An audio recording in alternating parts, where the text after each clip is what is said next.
Oh, everyone's face is gone. Hello.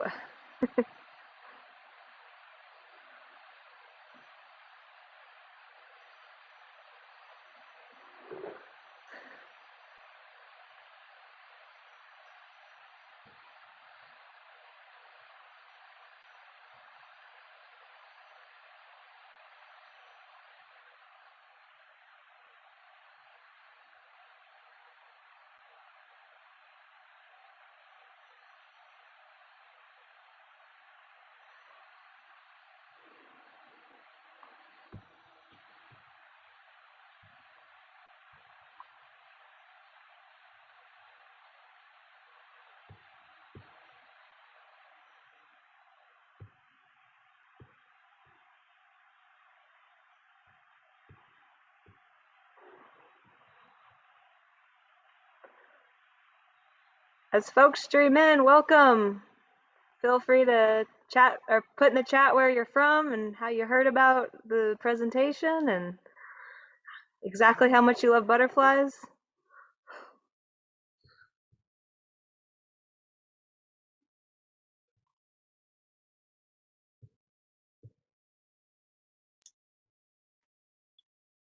Give everyone another couple of minutes here to get connected. All right, I'm looking at the chats. People love butterflies. Yay! Couple Iowas. Lots of Iowas. Hopefully we got a lot of Iowa from all over. Three loves of butterflies.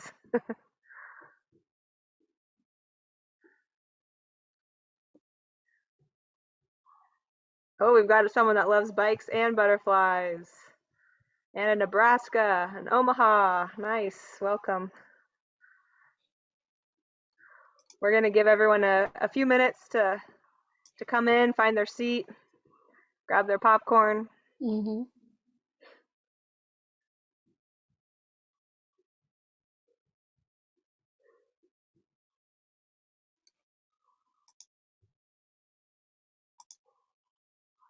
Someone's finding eggs already. They must not be from around here.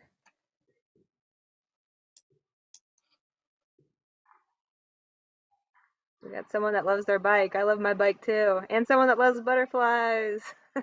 I do too. Surprise.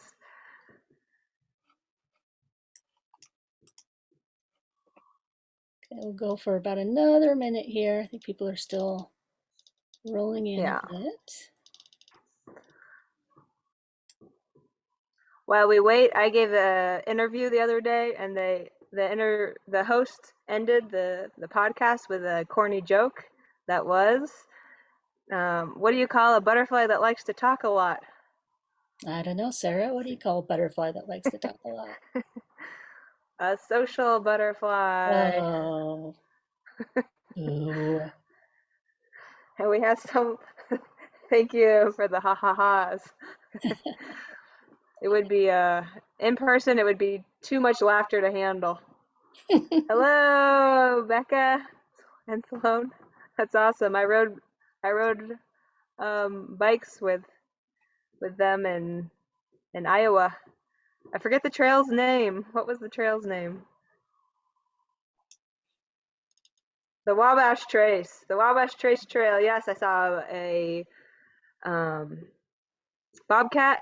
I think very far away, but it's definitely a large cat with a bobtail. Lots of cool birds. Nice to get away from traffic for a day or so. All right, well, I'm going to give a shout out to what you should be seeing on your screen. Our thank yous to all the organizations and businesses that have helped get the word out about today's program. So if you frequent any of these, great. If you don't, well, you should start. We will be mentioning them again later. All right, I'm going to stop sharing now, and then we can get underway. Hi, I am Carrie Radloff. I'm the chair of the Northwest Iowa Group here in Sioux City, Iowa. And a little bit of housekeeping. Again, if you want to let us know how you heard about the program in the chat, that would be great. Then we know who our bestest friends are. The best part of many programs are the questions from participants. So to ask a question, use the Q&A rather than the chat. That way we can better monitor them. Some of the questions we'll answer, by text in response. Some we'll save to the end to ask Sara live. Helping with the questions tonight and the other behind the scenes stuff are Diane Blankenship and Jeannie Buckholt and Jess Mazur. And again, use the Q&A for questions so that we don't miss any. Another new thing we're trying tonight, if you're a little hard of hearing, we're going to try to use the live transcript feature. It should be, if you're using a browser, it should be down on the bottom right. It should say CC live transcript. I'm not sure what it's going to look like on your phone or on your iPad or other device. Look around for it if it's something that you will need. It was interesting. We played around with it before, and it's not always accurate, but you'll get the gist of it. And to be able to see the program, you might need to click Fit to Window at the top of the screen. I need to do that sometimes, but not all the time. And any other housekeeping? I think that's it. Again, don't hesitate to ask your questions in the Q&A. We'll go ahead and get started. So you register for this program, so you should have a little bit of an idea about who Sara Dykman is, but you're going to learn a lot more in a few minutes. In 2017, she followed the monarch butterflies from their wintering site in Mexico, north to Canada and back to Mexico on a bike, which is over 10,000 miles on a bike. And when she was not on her bike, she would stop and talk to anyone she could along the way. And she made arrangements and spoke to us, the Northwest Iowa Group of Sierra Club, in May 2017. And so we were very thrilled to hear back from her when her book was being written and being released. And we're very pleased to host her again tonight for this, to hear all about her trip. So Sara, I'm going to let you take it away. You're the professional. It's your show. Go for it. Uh-oh. If I'm the professional, we're in trouble. But, well, first I just want to say thanks for inviting me tonight, and thanks for everyone for tuning in. The list of organizations that helped get the word out is really astonishing, and I know Carrie, Diane, Jess, and Jeannie did so much to make that happen, and I'm so thrilled to have the support. I just have to say before I say anything else how awesome it was to get phone calls from Jeannie with like, I'm doing this and I've done this and this person won't return my call, so I'm emailing them and that didn't work, so I'm going to go and talk to this person to talk to this person. And it was really motivational and inspiring to see people like putting their energy and time into making this happen. So I'm thrilled to be here. I have a presentation. I'm going to do a little configuration to make it happen so I'm a little bigger on the screen. So stay tuned. And I'm going to share my screen. And I'm going to get this going. And so now you should see a monarch and me. And if you don't, maybe someone that can talk could tell me so. I hear nothing. Okay. So my trip, of course, was following butterflies. My trip was called Bicycling, or my book is called Bicycling with Butterflies. Let's see, I've got it right here, nice and shiny. Bicycling with Butterflies. And not just any butterfly, I followed the monarch butterfly. And probably the number one question people ask, and I'm going to answer probably quite a few commonly asked questions like, why? But the probably the most common question is, why monarchs? And for me, it's a pretty simple answer. Like, look how awesome these creatures are. And to be honest, in the beginning, I didn't know a whole lot about monarchs. And I learned a lot. And it just kind of happened that the monarch became the perfect traveling companion. So a little monarch ecology primer here. I'm actually going to make the screen big so you can really see it well. This is the range map of the monarch butterfly. And it's color-coded by season because monarchs are migratory. The yellow range is where they spend the summer. The green is where they spend the spring, green is spring, orange is their fall migration route, and then the blue dots are where they overwinter, potentially. Most of the monarchs overwinter in Mexico, in the state of Michoacan and Mexico, the state of Mexico. You'll see there's also blue over here in California, and there's kind of a line with no color. That's the no color is the Rocky Mountains, and we've divided the monarchs into two populations here. We have the Western monarchs and we have the Eastern monarchs. And when people ask why monarch, it's for me, it's like as I looked at this range map, I thought, wow, like nothing but possibility, right? First of all, as long as I'm in Texas in the spring, I am on the route of the monarch. So I don't have to, it's not an impossible task to follow them. Also, they go everywhere that I'd like to visit. So they go to Texas, they go into Iowa. I really wanted to see Rhode Island. It was the last state in the United States I hadn't biked in, so I wanted to go there, and I'm like, oh, that's the route of the monarch. And there were very few there were very few limitations for my route, which made it just full of possibility. And so what I ended up doing is I started in and ended my trip in Michoacan, and here is the entire path. And that red line is my route. It is 10,201 miles long. I went north following the Sierra Madre Mountains into Texas, all the way north. I kind of skirted around following the Missouri River to return to some places that I'd visited when I canoed the Missouri River. And then I cut inland a little before headed up to Minnesota. And then I did this big route to see Rhode Island and see New York City, which I'd always wanted to visit, and back before the Midwest.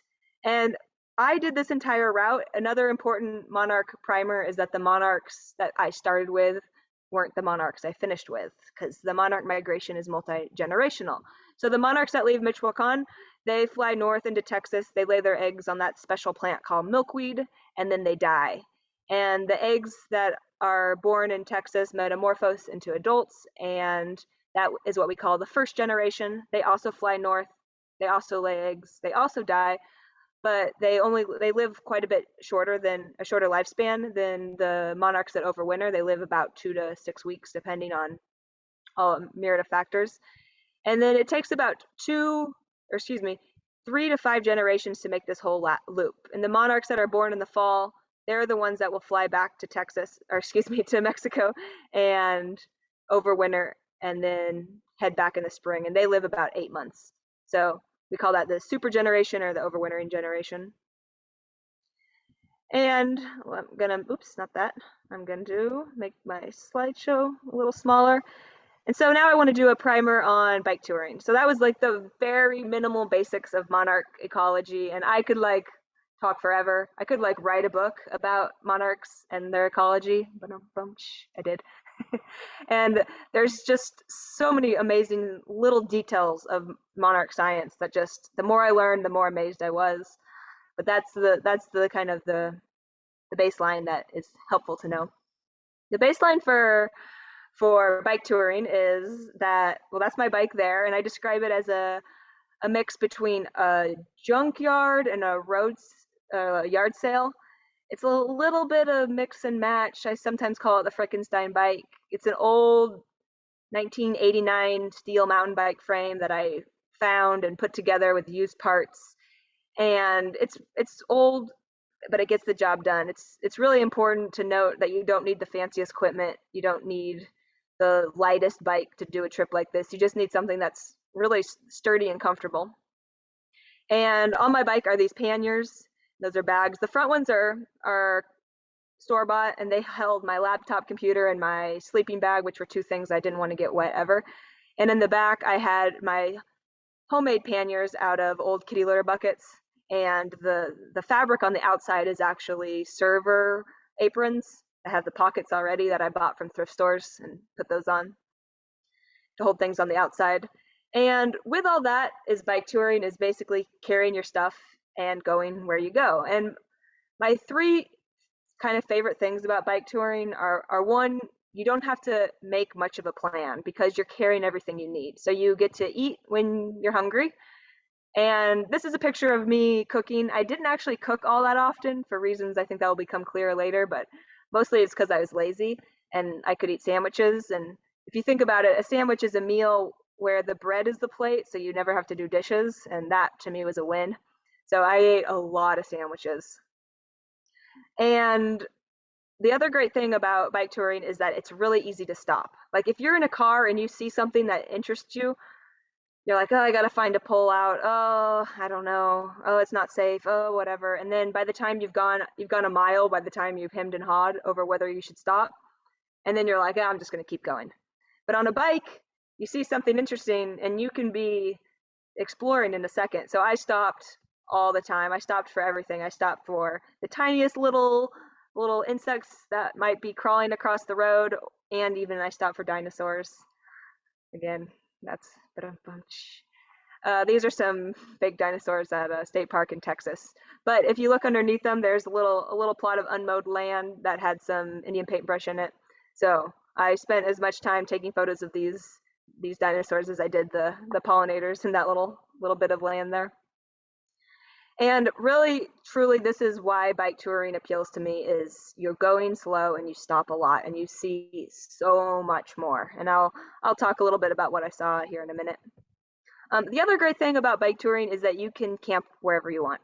And well, not exactly wherever you want, but you can find a spot to camp pretty much anywhere if you learn how to look. And I never paid to camp on my trip. And I did what you call camping in plain sight often. So here's my tent if you can't quite catch it. And there's a road right there. So I think it was in Texas. And there's like really tall fences. So I couldn't get very far off the road in Texas. But I always managed to find a spot. And I love turning a tiny bit of earth into a home for the night.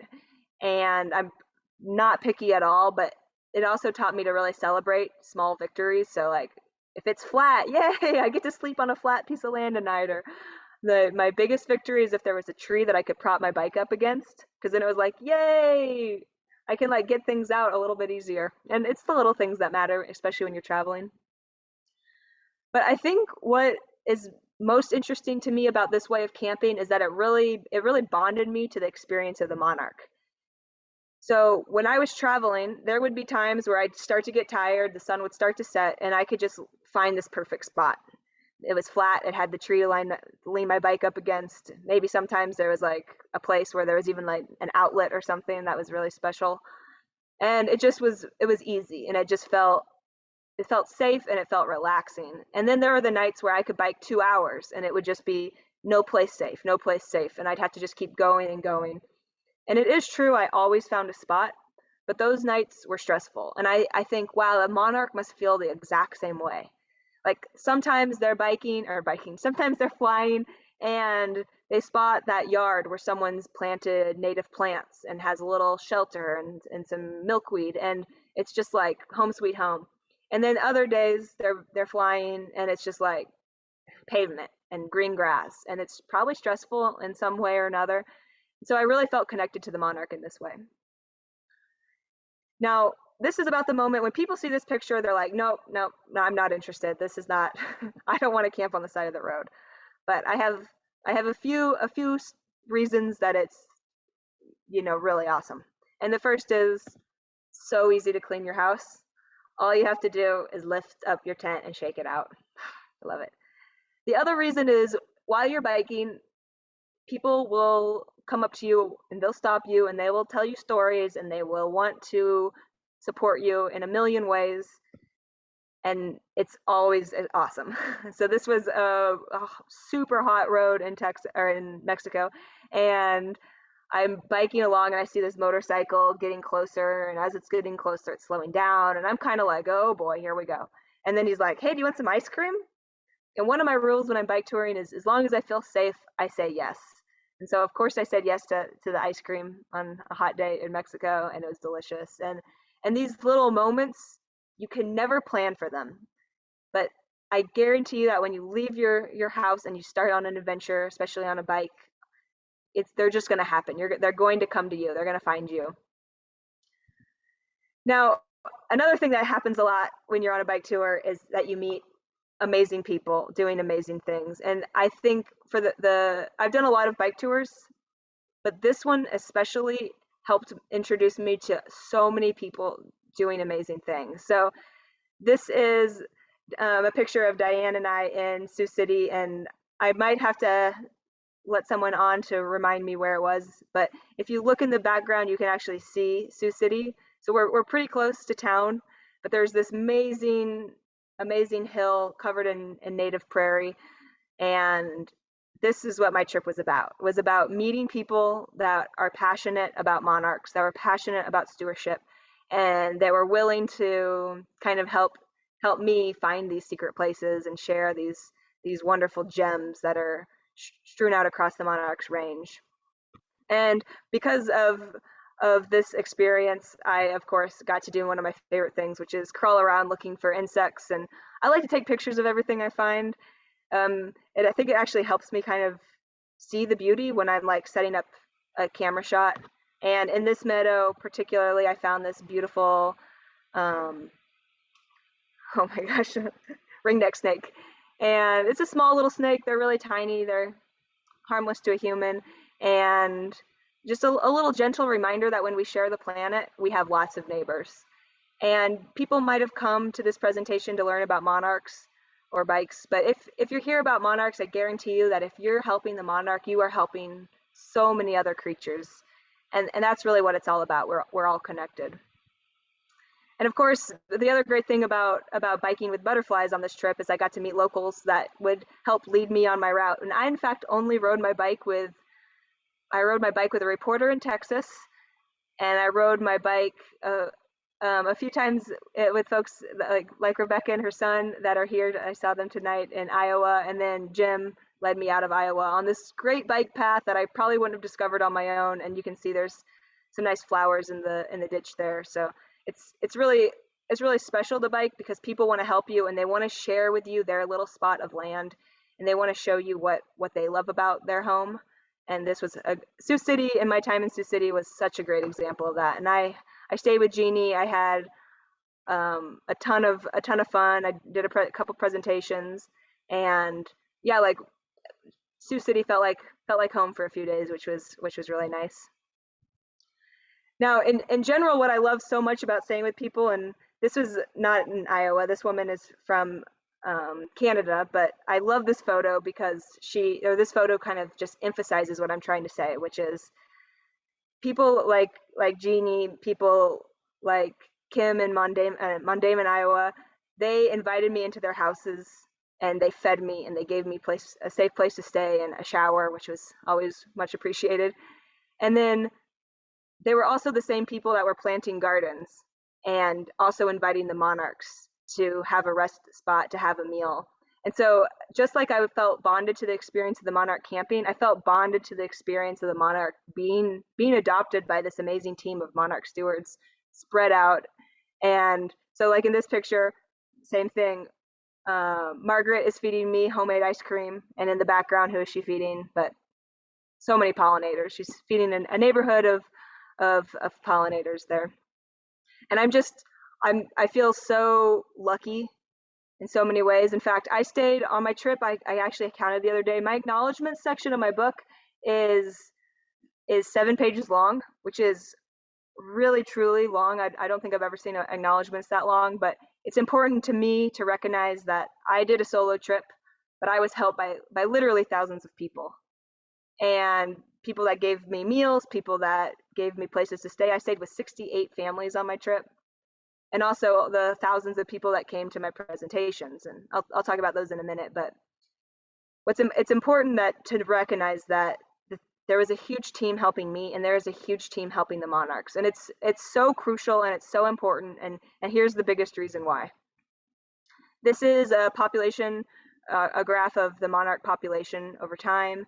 And there's a lot of numbers on here, and your screen's probably small, and you're like, but what's important to note is that all wildlife populations in the wild fluctuate. The issue with the monarchs is that if you look, and even if you squint your eyes, you'll see the trend line, and the trend is down. And down is scary. And the main reason for this precipitous decline is because of habitat loss.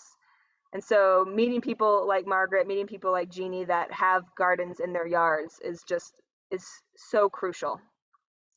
Now, I don't have a yard, so I had to come up with another way to help the monarch. And for me, that was to use my voice. And so on my trip, I presented to about 9,000 people about my story, about the monarchs, about conservation, about being part of the solution. And for the most part, most of them were kids. And kids are just so awesome to talk to. They have the greatest questions. They're so excited about the world, and they're still engaged in nature in a way that adults aren't. Adults often will go outside and they'll think, I've seen it all. Whereas a kid is like, oh, I wonder what's under this leaf. And so it's really fun to explore with kids, and it's fun to see the world through the kids' eyes. And they have a lot to teach us about how we should be interacting in the world. And they they helped me practice every day. And this was my favorite part of the trip, was about seeing these small things. I often say we look, but we forget to see. And my trip was really about practicing and about learning and remembering and about how to see. So if you see in this photo, here's the road, and there's a fifth instar caterpillar, monarch caterpillar, on this milkweed. And this is a stage shot of me jumping off my bike, but this is truly how it happened. I'd be biking down the road, and I was pretty good I think this is in Indiana, I was pretty good at spotting big caterpillars on milkweed, or even the white horseshoe shapes, because the small monarch caterpillars will chew a trench in the milkweed, which will make the milky latex sap of the milkweed um, flow out, leaving a little patch of milkweed that has less of that sticky sap that that they can eat. So you'll see those horseshoe trenches, which I found pretty cool that I could see one on my bike. But as soon as I saw one, I would slam on the brakes, I would throw my bike to the ground as safely as I could, and I was usually in the ditch before the wheel stopped spinning. And so it was just so fun to meet these creatures. And at the same time, it was also like kind of terrifying, because I'd have miles of something that looked like this, and then I'd have this. And like, I'll be honest, it was hard. It was hard to see so much potential lost to just people forgetting to share, for people not seeing the potential neighbors that are living in this crucial habitat, the last habitat that's left, which is often roadsides.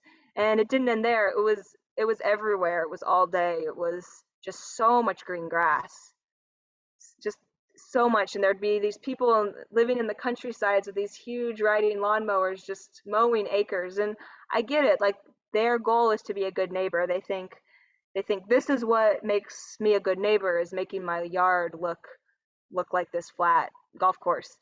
But like, for me, this trip was about recognizing that we need to have a paradigm shift. We need to recognize that these green grass lawns aren't beautiful because they're not helpful. They use lots of water, they use lots of fertilizer, they use lots of energy, and they are home to hardly anything. And so we need to reimagine what we think beautiful is. And so it's so important for me to show this, because it was 10,000-mile trip, and it was just so much of this. And so one of the things I noticed when I was reading my book is that my book actually started for kids, because that's who I love to talk to the most, is young kids, getting them excited about nature. But about halfway through my trip, and halfway through writing my book, I was like, I have more to say that is a little too angry for kids. And in fact, anger, I think, is a thread in this book that I pull. And I actually want to read a little bit about my anger, which seems like kind of a weird thing to read about in this section, but it's actually the section in Iowa. And I don't want people to get mad, because I had so much fun in Iowa. So I'm not going to read it with this picture. I'm going to read it with this. And this was a picture I took in Iowa. I don't remember where it was. I don't remember what road I was on, but I do remember stopping and taking this picture and just being uplifted. And if you can't read the sign here, it says native prairie, and there's an arrow, and it says no mowing or spraying. And then, just in case it wasn't clear, it also says native prairie, do not spray, with an arrow. And so I want to read a little section of my book, and it's a part in Iowa. And I guess this is actually my favorite chapter of the book, and the chapter is called Hope in the Corn. And so it's sort of a juxtaposition of anger and hope, and yeah, I guess I'll read it and I'll see where that takes us. So this is yeah, here we go. Let's just jump in. On a cool morning, a few days north of Sioux City, my frustration overflowed as I spoke with a reporter over the phone. "Are you always this angry?" he asked. His question, an innocuous dismissal of my concerns, was a punch in the gut. Was I always this angry? Before starting my bicycle tour some 3,000 miles earlier, my knowledge of the monarch's plight had been mostly academic. I knew that in the last 20 years the monarchs had seen a dramatic decline in their population, a decline linked to habitat loss across their range. Such theoretical truth had fueled irritation and frustration in me. Now, mile after mile, the endlessness of corn and sprawl had become consuming reminders of what was no longer. I was using my body and time and voice to speak for the monarchs, absorbing the truth of their loss.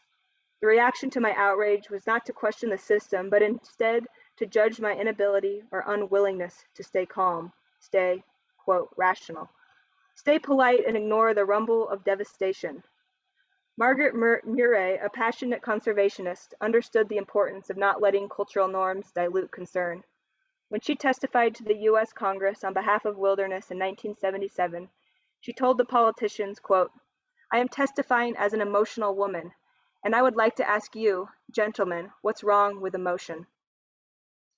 Murray insisted that, quote, "Alaska must be allowed to be Alaska," end quote, and her passion helped protect a piece of wilderness I may never see. Knowing it exists, however, sustains my spirit. The next generation will want wilderness too. They will want places that are less broken to connect them to the soul of their planet, where the past and future dance more peacefully together. The monarchs must be allowed to be monarchs. I say this as an emotional woman, and I ask you, everyone, how can we afford to be anything less than emotional? The reporter's question festered. I was angry. I'm going to skip a little bit here. Was anger inappropriate? To me, only utter rage was more appropriate. Not always, I replied to the reporter. Even as my anger boiled, I knew that erupting would not work. I still had to play by his rules. I told him about the moments when my anger felt far away. Times when the symphony of rustling plants, bellowing birds, and the nearly unbroken wind reminded me there was still much to save. I told him about being surrounded by children at their school pollinator gardens, and the strength I felt as they shouted with joy at a passing butterfly. I told him about the people I had met who were planting, teaching, promoting, supporting, growing, leading, encouraging, and nurturing, all to help ensure a future that held visits from monarch butterflies. I told him about the older faces that knew what had been lost, and the younger faces that knew what had been stolen. Was I not allowed to be angry? Was I naive to have hope? I didn't know the answer. I said goodbye, hung up the phone, and carried on north. And for me, that really sums up my entire trip. And it just happened that I was about 3,000 miles into my trip in Iowa, and it just something happened there. And actually, that those times where I was a little angry, a lot angry, it was not about Iowa. It was about the 3,000 miles getting there, and about the 7,000 miles left, and about all the people that told me about all the monarchs they used to see but weren't seeing anymore. And that moment was why I wrote this book, because I wanted my voice to be louder than theirs, and I wanted them to know that it's not enough to say there used to be monarchs. It has to be, what are we doing to fix it? And like, this book became my medicine to help me articulate that need that I have for us to all join this team taking care of the monarch and the planet in general. And so I want to I kind of want to highlight some of those things that I talked about in that passage about the medicine, what I told that reporter, because it truly was medicine to me. And it was people that I met, like Bill in Texas. He started his career planting Bermuda grass as a landscaper, and like woke up one day and was like, what am I doing? So he switched to natives, and then he started a farm where he grows natives, collects the seeds, and like literally is spreading seeds, spreading this hope that we can return Texas, return North America to native. And I got medicine visiting gardens. This is a great example of sharing, what sharing looks like in our yard. So there's some green grass, there is a patio, and then there's this milkweed. This is in Amy's garden in Tulsa, Oklahoma. And what I love most about this picture is that it looks small, And it looks like, oh, maybe if she didn't have a garden, well, that's okay. It's a small garden. But she had already found 40 monarch eggs by the time I got there. And so I have to imagine if even just one of those survives, well, that's 500 eggs in the next generation. And that is thousands of eggs in the next. And there is just this small but beautiful chance that one of the descendants of a monarch that grew up in Amy's yard visited someone watching this presentation today. And that to me is just the most beautiful gift the monarch can give us, is knowing that we are connected to each other by these monarchs and by our own efforts. And it doesn't have to be a small garden, don't get me wrong. One of my favorite gardens was in Columbia, Missouri. This is Nadia's garden, and if she had just told me what street, that would have been enough of directions. This happened several times on my trip where it was like, just go down, I forget whatever names of the street, and you'll know which house is mine or hers. And in this case, I was biking and it was so obvious that is Nadia's house. And her entire yard was covered in natives. And there were so many incredible little creatures there. There were walking sticks, there were plenty of monarchs, all sorts of butterflies, plants I had never seen before. And it all could have just been grass. But she made this decision to be an example to her street of what we can do differently. So don't just put your gardens in your backyards, move them to the front yard because they deserve to be seen. And what I love most about this photo is that here in this picture is some milkweed. And it's not in Nadia's yard. You can pretty much see where her property line is. But I asked her and she said, oh, well, the neighbors learned about milkweed and monarchs. They learned that if there's no milkweed, there's no monarchs. And so now they mow around this little bit of milkweed.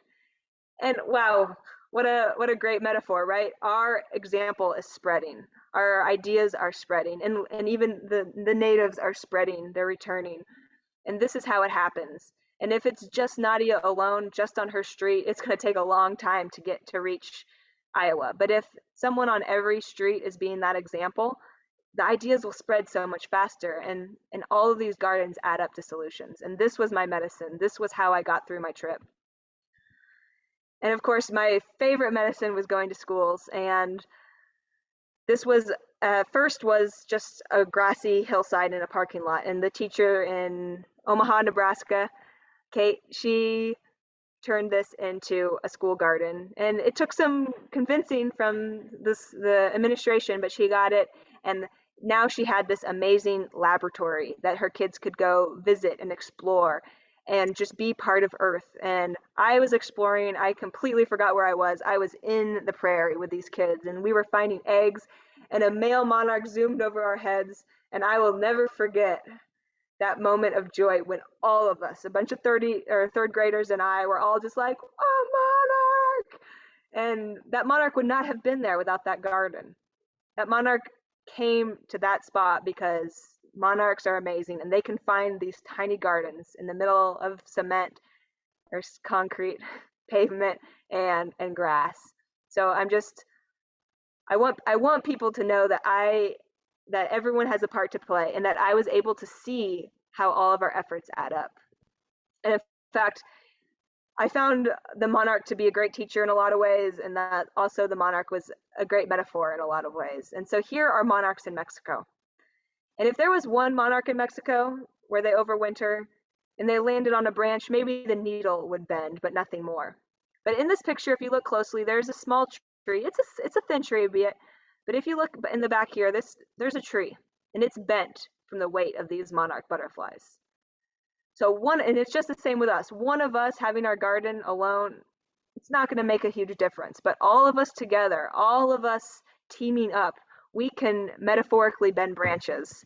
And the same goes with our voices. The monarchs, when they fly around in Mexico, it is just glorious. You can literally hear their wings flapping because there's so many of them. And I would love to go on sunny days and just close my eyes and listen. One monarch you can't hear. My voice alone, no one would hear. But together, all of us, like, we're unstoppable, and we're loud, and we're gonna just keep growing. And this is what the monarch keeps teaching me. And this is why I wrote the book, and this is why I'm doing these presentations, because this is how change is made. And the best news is, it doesn't matter where you live. I saw monarchs in every state that I visited. I even saw monarchs in New York City. And if a monarch can live in New York City, I could barely live in New York City, but if the Monarch can, then there's still hope. And I just keep thinking of this idea because today Jeannie sent me this this list of all of the people that have helped bring people together tonight to this presentation. And I looked through the list, and so many of them are doing amazing, or all of them are doing amazing things. And some are more directly related to the Monarchs, but really everything is connected. And so if you are helping in one way, you're really helping all of us in a way. And so I just encourage people, look on this list, find the organization that speaks to you, find the creature that speaks to you. It might not be monarchs, it might be birds. Find them, because when you protect the birds, you are protecting so much else. And that, to me, is the number one reason we have to protect the monarch, is because they are teaching us a very important lesson, that we're all connected. And here's a monarch, right? And my point is, it's impossible not to love this monarch, right? I mean, wow, this brilliant orange butterfly, it doesn't get more beautiful than this. And I see the monarch as a teacher, and I see the monarch as a guide, and the monarch is kind of holding our hands and saying, come back to nature, like, come check this out. I've got something cool to show you. And that's exactly what you do, because whether you're looking at birds or you're looking at monarchs, you start to notice, like, wow, they're beautiful. I want to know more. And so you'll stop and you'll slow down. You'll get out of your car. You'll maybe even get on your hands and knees in that ditch, and you'll look for, say, caterpillars, and you'll find them. You have to look. They're small. It's a little monarch caterpillar. And while you're looking, you're going to find the tussock moths that also rely on milkweed. And you're going to find the googly-eyed spiders that rely on the monarch eggs for meals. And you're going to find the pollinators. That's a hummingbird moth. That kind of blew my mind. And you're going to find even little frogs. I spend my summers as an amphibian biologist. I love frogs. I think they're the coolest creatures in the world. And by saving monarchs, I am saving frogs. This is a little froglet that I found getting a little refuge in a common milkweed leaf. And if I save frogs, then I'm saving monarchs, because they also need this milkweed. It's all connected, and the monarch is just reminding us, come back, think about us, find us, see us. And so you don't need to go on a mega trip. You don't need to bike 10,000 miles. You don't need to bike through Mexico to help the monarch. You don't need to navigate New York City to help the monarch. Boy, howdy, I got lost in New York City. And you don't need to fight the scariest creature of the trip. Here's the scariest creature of the trip. Yeah, that was in Canada. We both survived. You don't need to go on this long bicycle adventure. All you need to do is plant some milkweed. And I guarantee you, if you plant the milkweed, the true adventurers will come, because monarchs don't need any of this stuff. They don't need a phone, and they don't need maps, and they don't need road signs. They just need us to plant native plants. And it's so simple, it's kind of hard to believe. And so I really think the monarch can lead us all on an adventure. And this book for me has been the next adventure the monarchs are leading me on. And if you want to know more about the adventure, if you want to know more about the book, if you want to see photos or watercolor paintings that I did on my trip, you can check them out at beyondabook.org. And I want to end with one more little tiny bit. I told you my acknowledgments was 7 pages long. I want to end with the last 2 paragraphs. Thanks to everyone fighting in endlessly big and small ways on behalf of the monarchs and their neighbors. Our paths may not have crossed, but your efforts are seen, felt, and appreciated. Biking past an unmowed ditch or a lawn devoted to natives will always make me hoot with joy. And finally, with all my heart and soul, thanks to the monarchs. You amaze me. You have become my teachers, encouraging an adventure, teaching me Spanish, watercolor, web design, video editing, photography, networking, public speaking, gardening, stewardship, science, and love. You helped me write this book, and every word of it is for you. So thank you guys for letting me talk about bicycling with butterflies. I'm going to go ahead and rearrange my screen, and then we'll see if there's any questions. Here we go. Thank you so much, Sarah. That was a great introduction to what was a trip that I am not ever going to make myself. We do have quite a few questions, of course. I'll just start at the beginning. Do monarchs come in a range of sizes? And when in their life cycle do you see the most growth? Monarchs do come in a range of sizes. So caterpillars start off as a first instar, and I'm getting to your question a little indirectly, but I would say their most growth is when they're caterpillars, and in about 2 weeks, depending on weather, they'll go from a first instar to a fifth instar, and they are basically eating machines, and they'll grow about 2,000 times bigger in that 2 weeks. Which, when I give presentations to kids, I say that would be like me eating enough ice cream to go from 150 pounds to 300,000 pounds in 2 weeks. So they grow, and in fact, monarch females will try and lay only one egg per milkweed, and that way the monarch will have enough, the caterpillar will have enough food, because they eat and eat and eat. That is their job.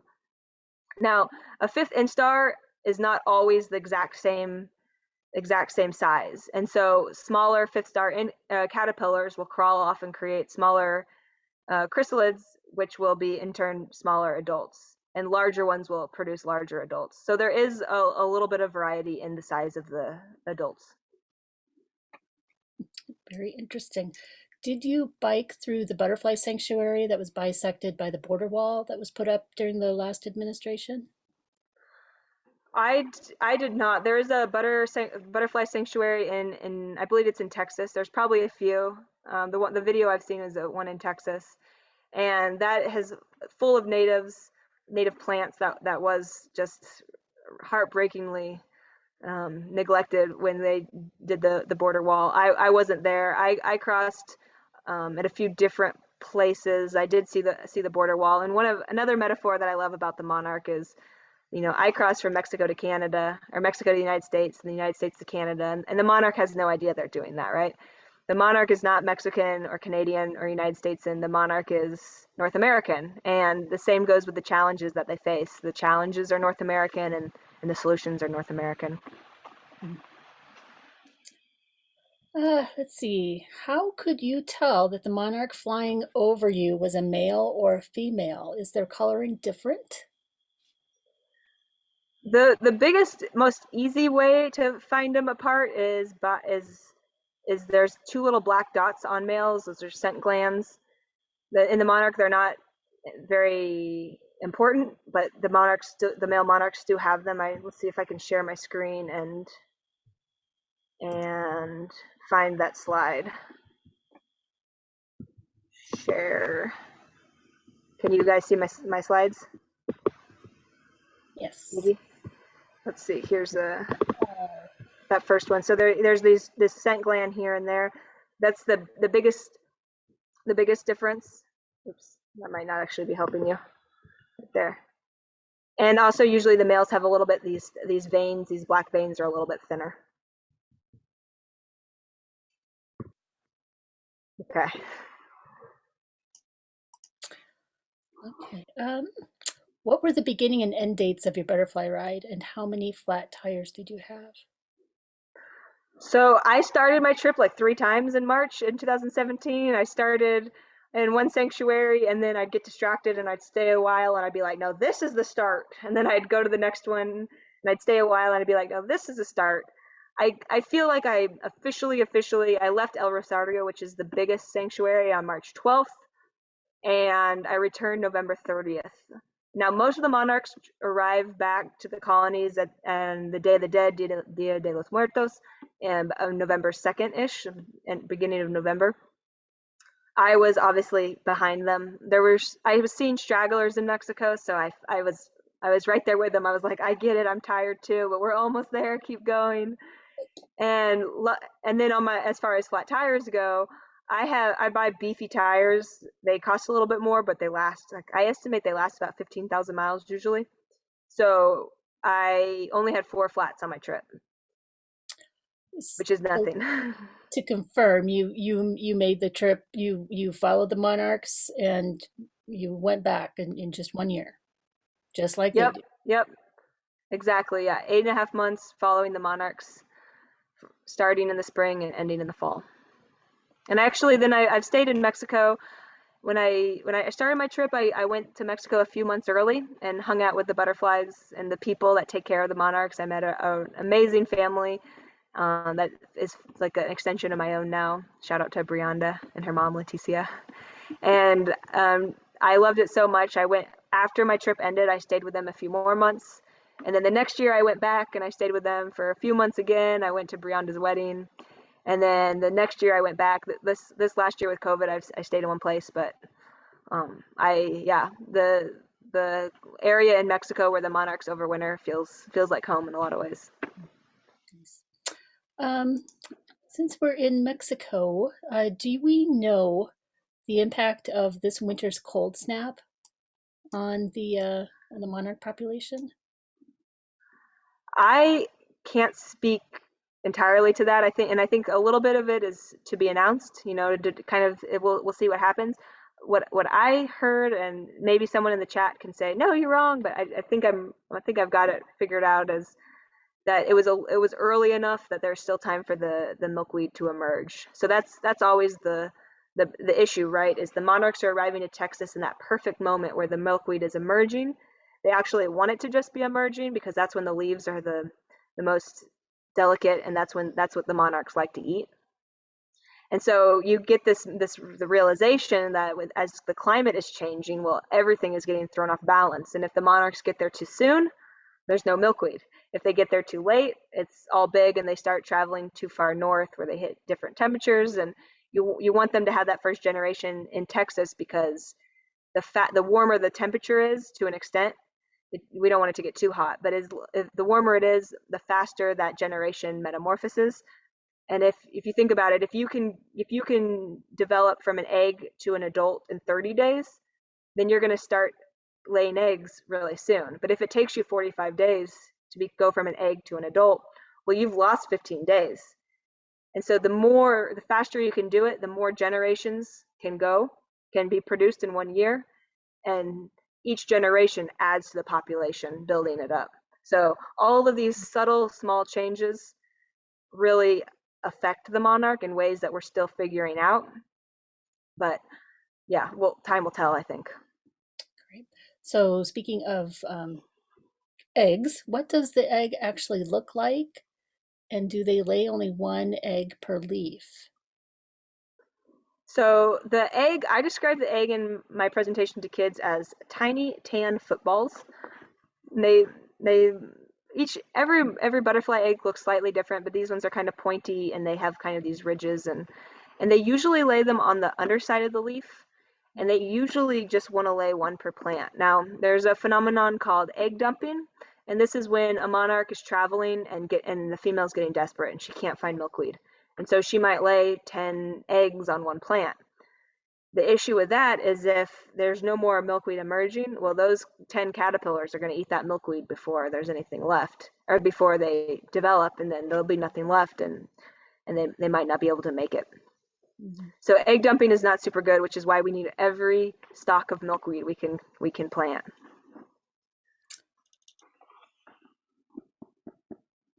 Let's see.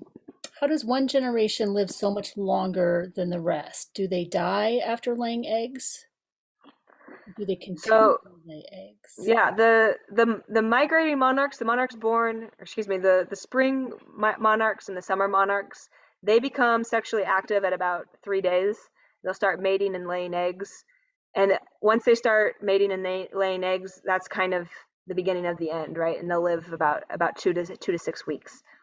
The monarchs that emerge in the fall are not sexually reproductive. They're basically paused, and it's called diapause, in fact. And they'll fly to Mexico over winter, and then as the spring starts, that'll kind of will kick them into gear, and then they'll become sexually mature. They'll start mating, and they'll mate all the way as they go to Texas. And then, of course, once they start mating, that is kind of triggers the beginning of the end, and they'll die, hopefully, by the time they get to Texas. And, I lost my train of thought. I was going to say something. Oh, yes. The really awesome thing about that is when you are in Texas, you'll see these spring migrants, and they are just so tattered, and they're like dull. They've lost their color. You can tell that is an old butterfly. That is a warrior, a survivor. And then you'll start seeing the first generation of the season, and it's just like you kind of like rub your eyes. You're like, wait, are you kidding me? Like that's the same species because they're so bright and vibrant and young and fresh, and it's cool to see the juxtaposition. So next question, they just keep coming in, so we'll just keep taking them. On Ragbri, which is the Des Moines Register's annual bike ride across Iowa. Have you done that? Maybe that's something you should I come back and do. Just saying. I would love to do it. It sounds so fun. What a It's great way to merge biking and hometown pride. So I and love it's it. it'll be one of your shorter bike rides. Anyway, so people will distribute milkweed balls. You've heard of those. Where you're Yeah. milkweed seeds in a little ball and you throw them around. What kind of impact does that have? Do you think? I think, well, I know one of the organizations doing those milkweed balls is Milkweed Matters, and that says it all right there. So the more native seeds we can get out there, the better. I think we do have to think about, if we only have a few, we need to prioritize. So places where we know they just won't grow because of herbicides or whatnot is important. And I think that's a really fun way to get people engaged. And I think the more fun we make conservation, the better. And what better way is it to go on a party on your bike, throwing seeds into the road? I think that's the first step, and then the next step then is taking care of those seeds and making sure that they're not sprayed, making sure they're not mowed down, and doing it that way. But like for me, I think about my bike tour. The hardest part is starting, and so the hardest part of conservation is finding that thing to kind of spark you and start. And then once you've gone there, you're going to meet that community. You're going to start making ideas. I always get my best ideas when I'm biking with friends. So you're throwing milkweed or you're throwing native seed bombs, and you're talking with your friends and you're getting excited and jazzed, and you're like, oh, let's do this. No, let's do this. And I think it's a great way to start a conversation and have fun while doing it. So thanks everyone. My suggestion would be to aim the balls close to the fence, but not through the fence line. Get them away from that mow line. Get them in the fence along with that's why all the trees grow along fence lines. It's because nobody messes with them there. Yeah. Renee had a lot of tussock moths on her milkweed, and she was concerned that they were eating all of it, so that there wouldn't be enough left for monarchs. What more do you know about the tussock moths, and is that a concern? No, I think the tussock moths are as important as the monarchs in one way or another. And I think the monarch is an umbrella to help lots and lots of species. And if your milkweed helps tussock moths, then you're doing the work. You're making it happen. And I think that's awesome. And I did learn some things in researching my book about tussock moths. And just like the monarchs, the caterpillars sequester the toxins in their bodies, and it makes them protected with the toxin. And the monarch, we call it aposematic. They have aposematic coloration, which means they're bright orange, and it warns predators that they're not tasty because they ate milkweed as a caterpillar. Well, tussock moths, the moths are actually really drab. They're not bright orange, and you're thinking, well, why not? Well, moths often are nocturnal. So at night, a potential predator wouldn't see an orange wing. It would be a waste. But tussock moths have developed like this click, and the exact science escapes me, but they have aposematic sound. And so a bat will maybe try a tussock moth adult, and it'll be like, oh, that's gross. And so, but they'll associate the sound rather than the color with the toxin, and so they'll avoid the sound. It's like, wow, that's so cool. And there's a lot of different species of tussock moths, so um, yeah, I think there's a lot to learn. And one of the things I think about when I'm traveling or when I'm just in a garden is like every single species has all these amazing secrets. And the monarch just happens to be one that we're most familiar with, and it's very well studied. There's still so much to learn, but like every species has something, has a lot, and more than we can ever imagine. And you could easily devote an adventure to every species in your yard and not grow tired of it. And I just think, wow, like there's so much to save. So I think tussock moths are awesome. Let them have your milkweed and celebrate it and be proud of it. So we have a couple of questions about predation on the caterpillars. What predators eat monarch caterpillars? Do they have a natural predator? This one question, they'll get a couple of caterpillars, but then they're just gone. They disappear. Yeah. At that too. If a monarch can lay about 500 eggs, and although there's been monarchs in captivity that have laid way more, but if you say 500, about 1% survive. So that's five. And one of my favorite things to do in presentations to kids would, if there's 300 kids in the audience, I'd be like, 1% of you, that's like three. Raise your hand if you think you'd be the one to survive. And everyone raises their hand. But it's a tough world out there. The monarchs are a lot like frogs, where you lay a lot of eggs. You don't need 500 to survive. In fact, if they did, we would be overrun with monarchs very quickly. And so you lay a lot of them don't make it, and that's okay. That's part of the web. That's part of the food chain. That's all those other creatures are important. A lot of animals will eat eggs, and especially young caterpillars, while they're still developing that toxic protection. Spiders, beetles, ants, flies, wasps, all a lot of them will parasitize the caterpillars. So they'll lay their eggs. The eggs will burrow into the caterpillar, eat the caterpillar from the inside out, and then they'll pupate out. So it's a gnarly world for those animals, but I think they're all important. If it really matters to you, I know what a lot of people might do is they'll maybe will put a little tent, like a screen, over one of their milkweed plants, or they'll have a little cage with a few milkweed monarchs in there, and that way it's not quite, it's okay if you don't have all of them, but at least you have one that you can watch grow and see transform. I'm of the opinion we should just be doing the rearing and stuff, letting nature do that, planting more milkweed so there's more opportunity. But a few here and there I think is really valuable for education and just to keep your morale up. Mhm. Do we know much about the evolution of monarchs? I don't want to mess this up, but the let's see if I'm getting this wrong, people can correct me. I didn't actually write about this too much in the book, but the genus Danaus, they are a tropical species, and the monarch Danaus plexippus happened to discover that there was milkweed further north, and so they had this dilemma, right? If you stay in the tropics where you survive the winter, there's not as much milkweed. But if you go to where the milkweed is, well, and every winter you die. So it sounds like basically what happened is they would find that milkweed further north and then go back to Mexico. And over the course of time, that turned into this annual multi-generational migration. So it's taking advantage of the milkweed while also taking advantage of not dying in warmer southern climates. How far can they fly without, well, let's just say between meals, without Oh, milkweed? between meals. Say I without think that between meals because, well, I say that because, well, the question was without milkweed, and they could fly a long time for milkweed. They really only need the milkweed to lay their eggs on. Yes, they nectar on them too, but I think we're concerned about meals, or I am anyway. Yeah, I think the answer is going to vary based on the season.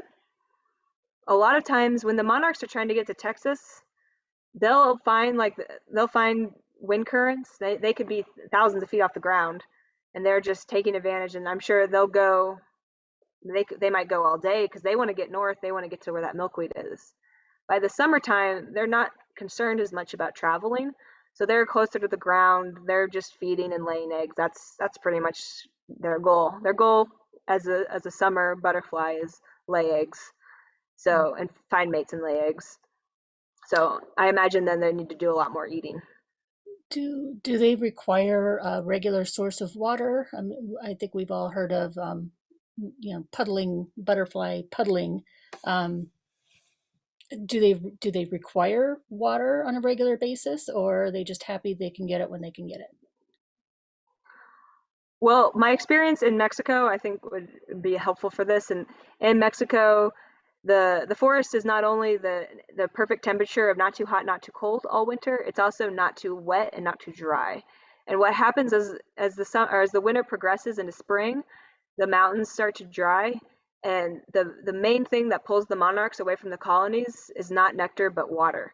And so I call it streaming, and they'll stream down the mountain each day and find these wet meadows, find these little seeps where they'll pool and they'll drink water, and then they'll fly back to the colony in the evening. And they'll do that, and they'll go have to go farther and farther each day as the mountain dries up. And eventually, rather than returning to the colony at night, they just keep going north. So from that observation, I would say the monarchs need consistent water. I did not know that. Let me see. Okay, where are we here? What would you consider your greatest challenge during your journey? And there's a part B to this question. Will a biopic be in the making anytime soon? Well, the what? A biopic? That's What's like a that? movie based on your life, on your experience. Oh, oh boy, I don't know. I don't actually think I think to make a movie, you'd have to make everything way more dramatic than it was. It was, there was lots of adventures, but they weren't, I wasn't falling off cliffs or getting chased by wild animals or like having these crazy weird encounters with people. Like it was all pretty tame. I don't know. It might be fun, but um, as far as the hardest part for me was staying um, nice to people. I could get in my head. I'm an introvert, and it took a lot of energy, especially when I wasn't seeing monarchs to stay positive. So I'm just so grateful that I'd have these moments with people that got my cause, that understood why I was doing this, that understood the monarch, and I didn't have to convince of anything, and we could just relax and enjoy the gardens and vent about grass. I have another question. Where can you buy milkweed bombs? And I'll go ahead and I can answer this a little bit. I'm sure you could find them on Etsy, but they're not difficult to make. You would need to want to source the correct milkweed for the region that you're going to be bombing. But you can find directions for that online. I know that our Northwest Iowa group and the West Hills Wild Ones group and other groups throughout the Midwest have all made those milkweed bombs, and there will be some tips on how best to make them and some tips on maybe what not to do. But you can find some of that online. Have you had any experience yourself making bombs, Sarah? I oh boy, now we're gonna be censored by the government. I do not make bombs. No, I actually haven't made any milkweed bomb or native seed bombs of any sort. What I would just echo there is the most important thing that if you can is to source your seeds local. So, common milkweed is common throughout North America or throughout the United States and Canada, but a common milkweed seed from Kansas is going to do way better in Kansas than it's going to do in New York. And a common milkweed in New York, a seed from New York is going to do way better in New York than it is in Iowa. And so if you can find local seeds, I would reach out to master naturalists, master gardeners, native plant societies, native plant sales, and find those seeds. And you want to especially make sure that they are organic, that they don't have any neonics, which they'll often coat the seeds with, and then it's absorbed by the water and affects not just the seed, but it affects the pollen and the leaf growth and everything. So really try and source your seeds. And a fun way to everyone that loves milkweed knows how fun it is to collect those seed pods in the fall. So Mhm. those you'll know are super local. So we'll have a couple more questions for you, Sarah, but I'm hoping that I can maybe get Diane to chime in here on this question while we're talking about seed sourcing and monarch varieties. The question is the best milkweed species to plant. She tried having the school plant a garden, but it didn't survive the summer. We have heard that before, that sometimes the message doesn't get to the people doing summer maintenance, that these plants are supposed to be here, so don't take it personally. Which one grows best and is monarch friendly here in Iowa, and where do we get those plants? So Diane, if you're around, I'd like you to take that question if you don't Here I mind. am. Great. Sure. The common milkweed is very, very, very attractive to monarchs. Whorled milkweed is also very attractive to monarchs. Um, Butterfly milkweed, which people like to plant in their gardens, is less attractive to monarchs. So I would, rose milkweed or swamp milkweed is another good milkweed. So there are plenty of native milkweeds that you can choose from. Some are more aggressive, like common milkweed. I would put it back by an alley or something like that, but let it go, you know. But in a formal garden, go ahead with your butterfly milkweed. It'll attract them too, and swamp milkweed. So there are lots of milkweeds to choose from. So good luck, but do it. I would add to that if I could. I planted milkweed at my parents' house, and I left it alone. And then I came back. I rode my bike to my parents' house, and I like said hi to everybody. And then I ran to the backyard, and my milkweed was dead.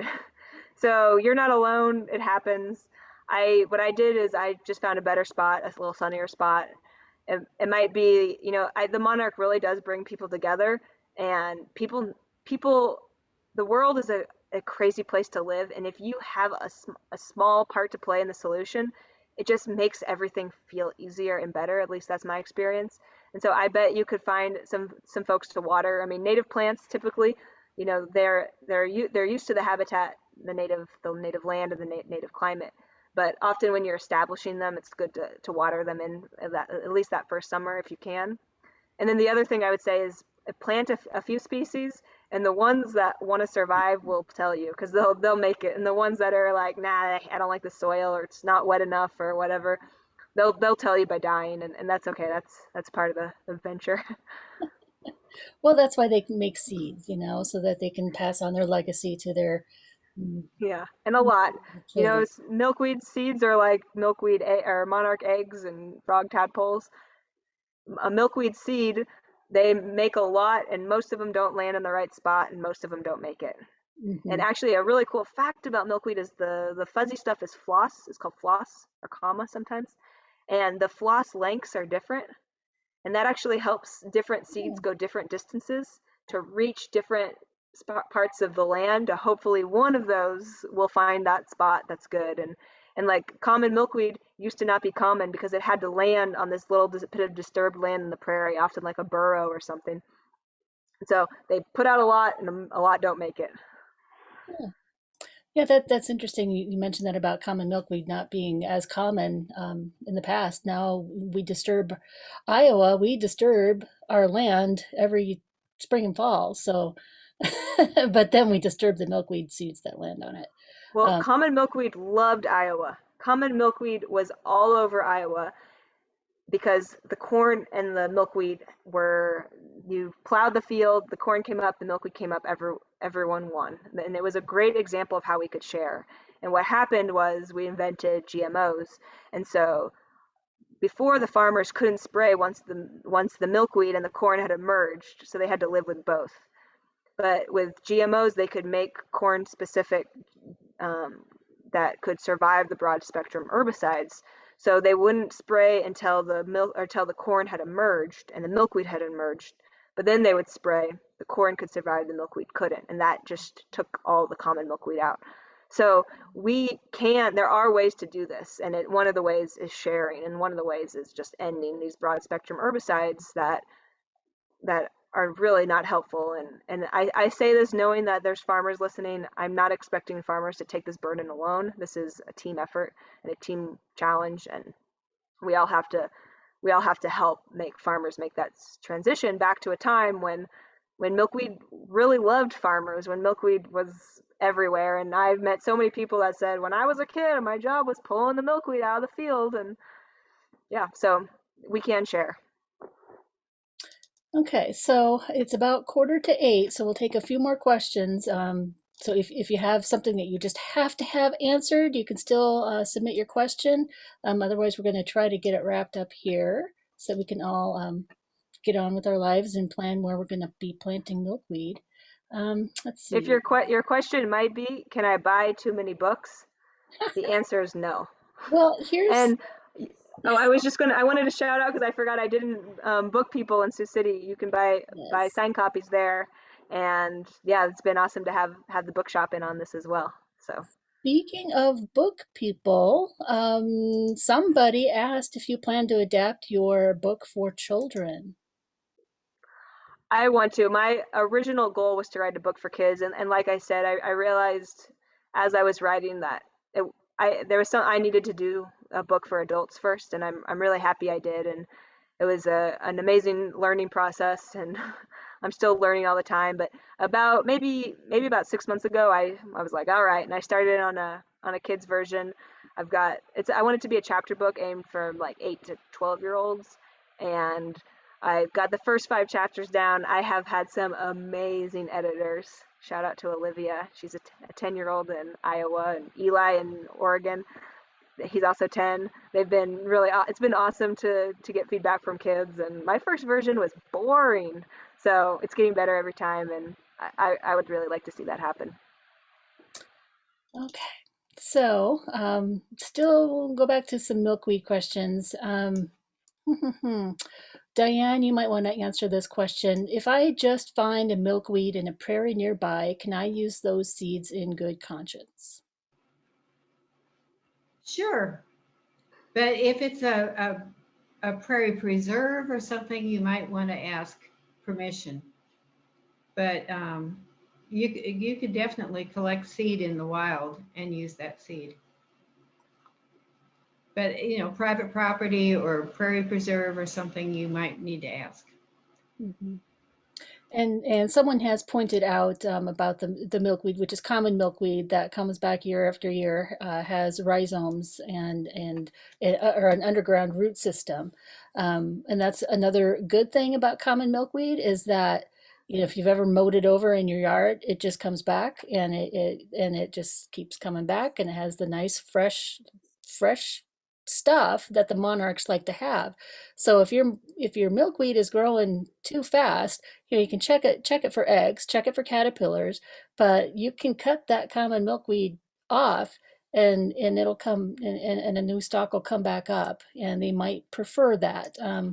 They don't want a field of old milkweed. They want the new Right. stuff. And that's why you might put it back by your alley where you can let those rhizomes spread and have that wonderful smorgasbord for the monarchs. Also, shout out to the common milkweed. Like, it is a terrible name for the most incredible plant.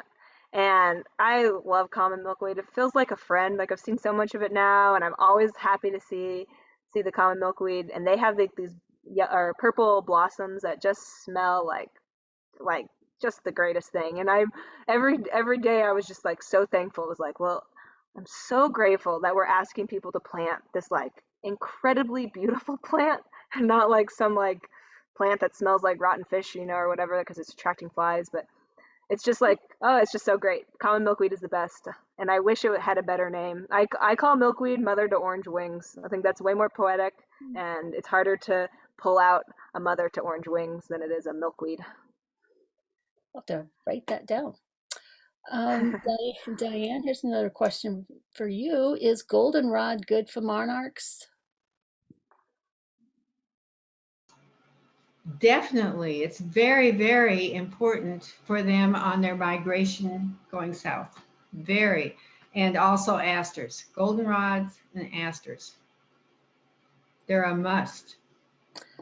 Yeah, Can I add to that? Because Yes. as much as I love common milkweed, goldenrod is my favorite plant. And my favorite line in my book that I just when I gave it to the copy editor, I said this is the only line that it has to say. is I never met a lonely goldenrod. And in the fall, the the goldenrod on when it was on the highway, it was just like buzzing and just full of animals, and it is so beautiful. It's not the, people often think that it's the, what is the plant they think it is that makes you have allergies? Ragweed. The ragweed. It's not ragweed.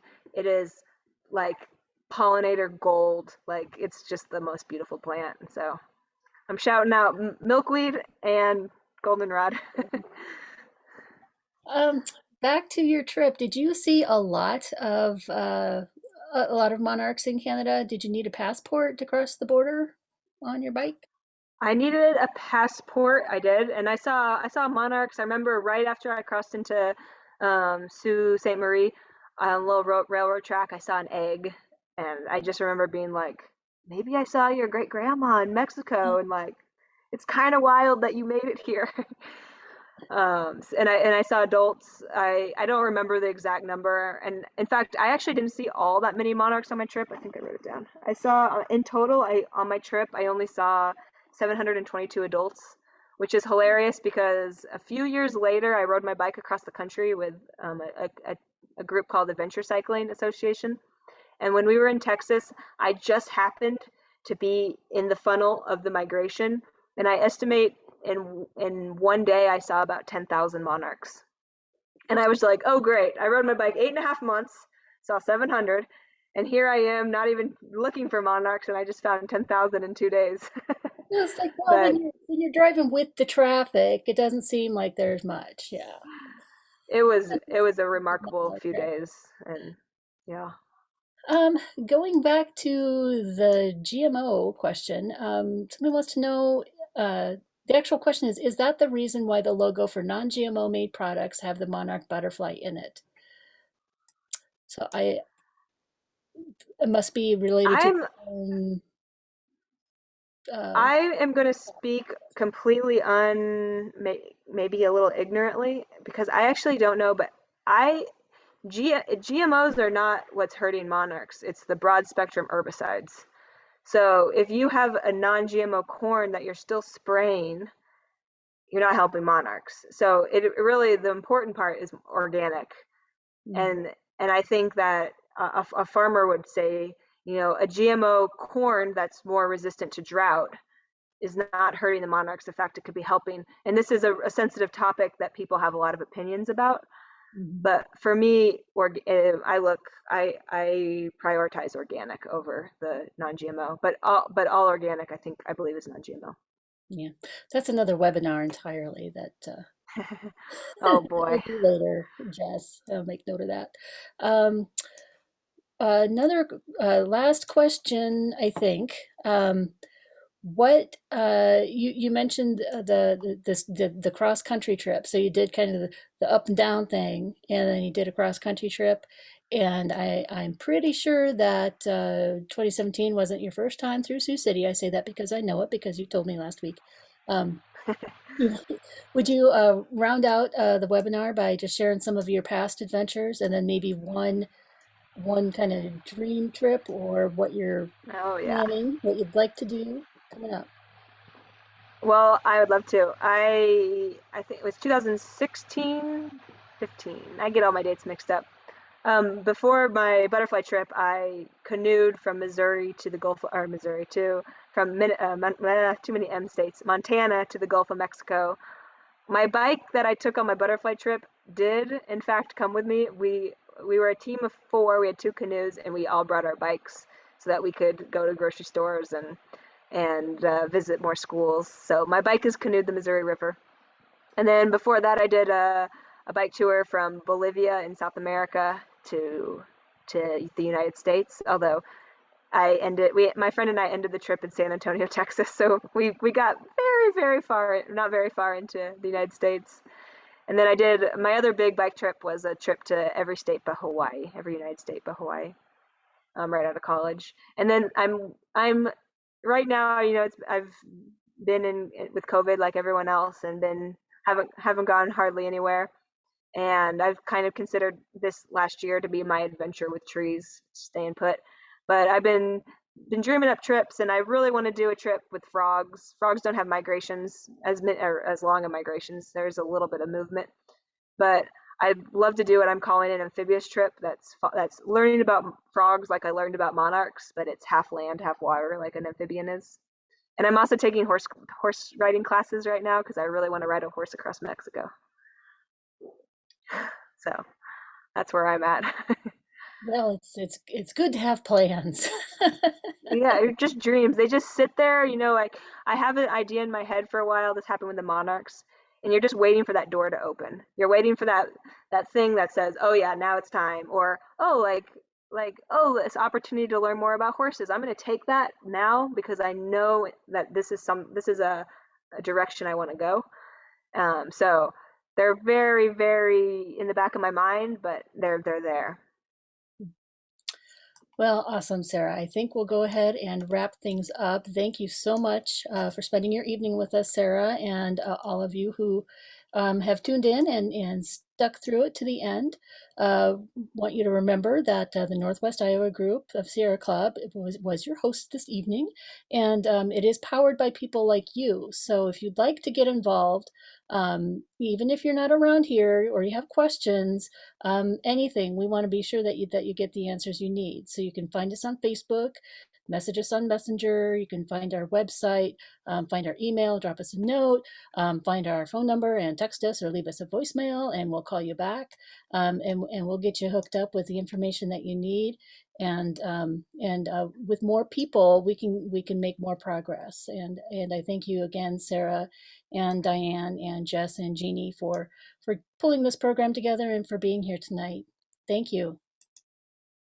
Yes, and I want to say thanks too. And if we could get up that screenshot with all the people that joined together tonight, it was a real force. And I know that people put things in email announcements and did shout outs on social media and shared this night and shared the event. And like from the bottom of my heart, it's what keeps me going. And I'm so thankful, and it gives me so much hope to know that we're strong and we're together and we're making this happen 1 mile at a time. So yeah, thank you, and thank you, Carrie, for hosting, and Diane for answering questions, and Jeannie for being like the most dedicated go-getter out there. Thanks, Jess, too. And thanks everyone for coming out. Yeah, I'm so grateful. Thanks, Sarah. Have a good night, everyone. Thanks again for joining us. We'll see you next time. Bye. Bye.